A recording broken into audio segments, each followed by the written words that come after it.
Alrighty, you guys. Now, I'm gonna be honest. It really got me thinking. It really got me thinking about Global.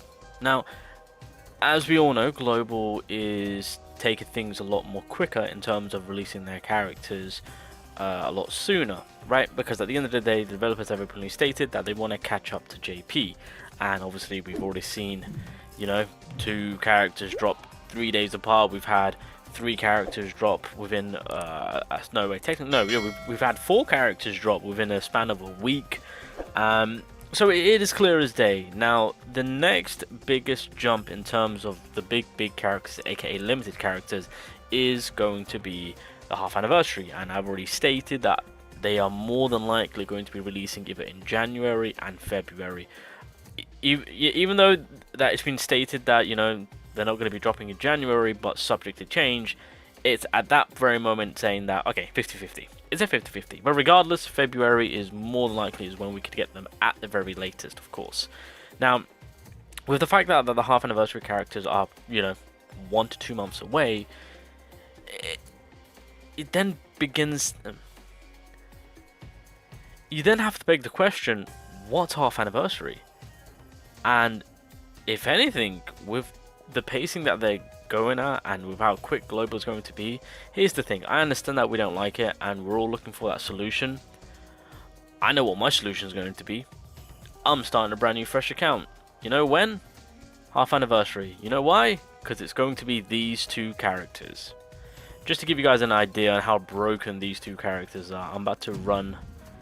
So again, I'm in the process of doing the floors. I'm not been grinding as much in terms of JP. I've just been doing the missions and events and whatnot. But just to give you guys an idea how, because I mean, realistically, the first year anniversary characters have really raised the bar in terms of how broken they are, and like the power creep. Oh, sorry, the power creeping for this game during the first anniversary, like, with Itadori and Gojo, it just completely shifted, and so it's just like, right, why should I go through all the hassle, all the tears, all the blood, all the sweat of playing Global now, trying to do this, trying to do that, when I could start a fresh account with the first year anniversary characters.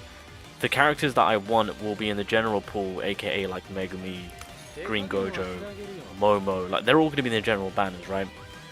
And I assume they'll be giving out free multis during the anniversary side of things, right? Because obviously that's what they did with the first year anniversary, right? We got free multis. So I assume that's something that they're going to also capitalize on to bring more people coming in. So like low-key, it might be best, for, especially if we're going to be free to play about it, on that being the best time we capitalize on actually getting the best start possible.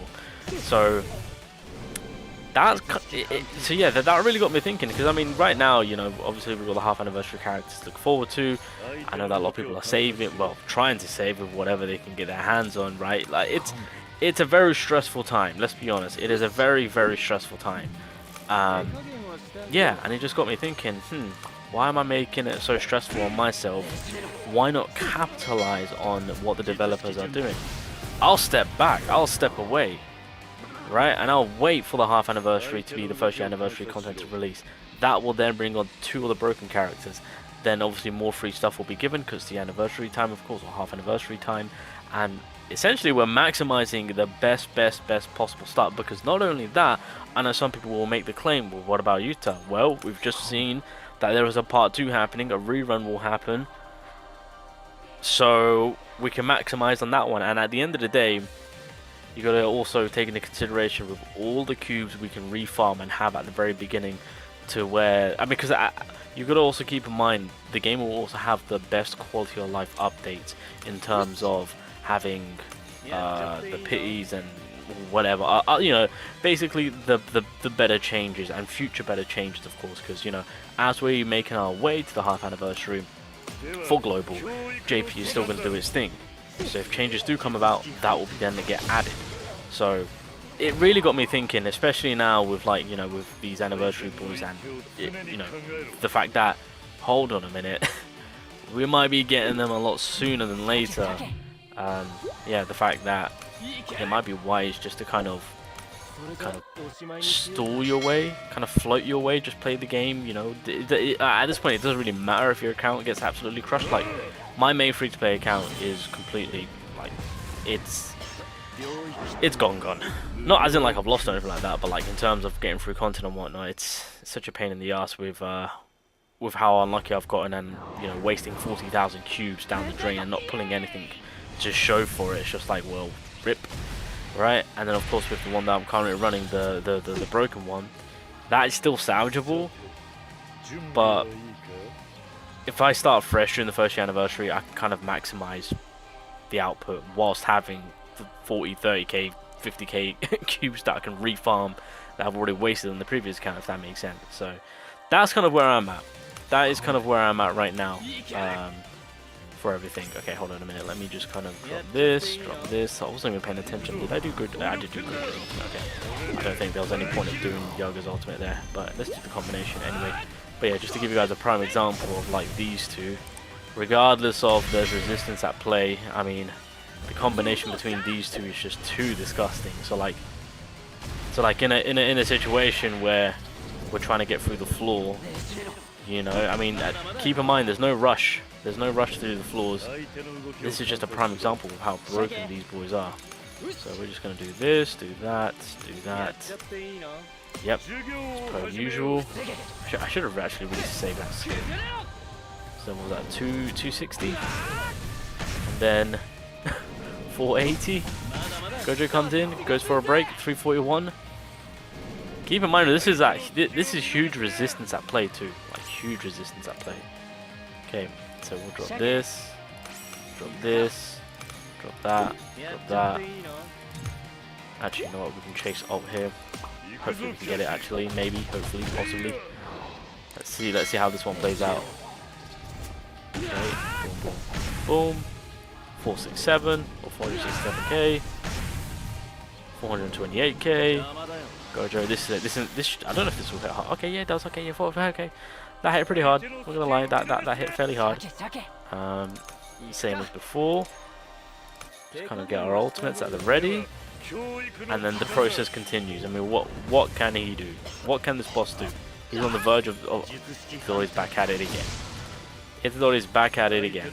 So we'll do drop this, drop that, drop the ult. Let's go for the first skill. So this is kind of like a prime example. I'm just like, wait, global wise, let's just start at a time where the game itself has the best possible changes. Can Gojo finish it? No, he can't. That's unfortunate.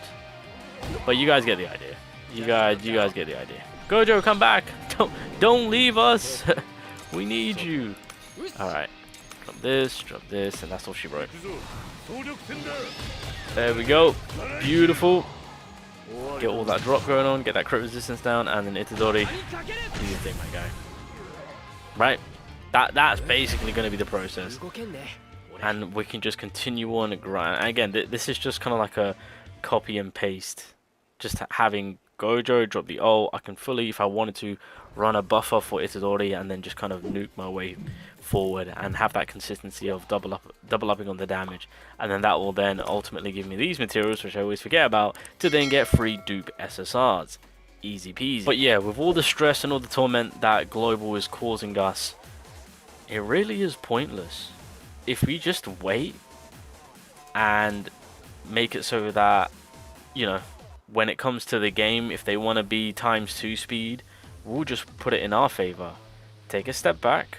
I mean, if you want to run your account, because look, by the time we get to the half anniversary, I feel like most free-to-play accounts are going to get cooked. Let's be real. Because I feel like cube farming is already a pain in the ass, and I feel like it will be a continuous pain in the ass, especially with global and how stingy they are. The fact that they haven't even also given us like compensations and whatnot, that speaks for itself. So it's just like, okay, come half anniversary, we start fresh. We've got the best characters in the game to start our account with. We've got reruns happening. Yuto's going to be back at it again, being more buffed up. We can refarm all the cubes that we lost trying to go for, like, I don't know, Green Gojo. I know some people are going to, and Yuto, of course. So it's just like, we can start at a time where the game will have the best changes. Pity will be a thing. Best characters will be obtainable without having to waste any other cubes that we can refarm up again and save for a later time for next characters, aka Sukuna, aka whatever future banner characters that we haven't still yet seen that are going to get added and that are going to bring a lot more hype and excitement. Who knows? Hell, we might have the movie Gojo be a thing, you know. So I think that's what I'm gonna do, boys. I think that's what I'm gonna do. When the first year anniversary drops, I think, because I know for a fact there's no way in God's green enough I'm gonna be ready, especially with everything that's to come in between now and the first year. Well, these characters in particular.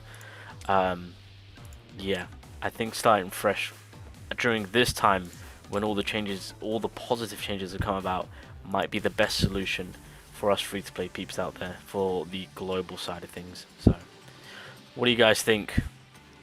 Is that the go-to plan? Or are we just going to bear with it and try and stick to our main account and just, you know, try and get by with all the pain and sufferings of not having anything at the ready, not even having any cubes and whatnot? I ain't about that, man. I need to maximize my chances of getting the best possible start. And these two together are a combo and a half to progress through basically all content, even if Resistance is at play. Gojo's domain expansion just completely shits on the Resistance play. So yeah, I think that's the game plan going forward for myself personally. Imagine if I get Gojo. What do we want? Gojo. When do we want him? Now. What do we want? Oh, it's a recollection card. Nice. What the frick? Okay, I'll take it.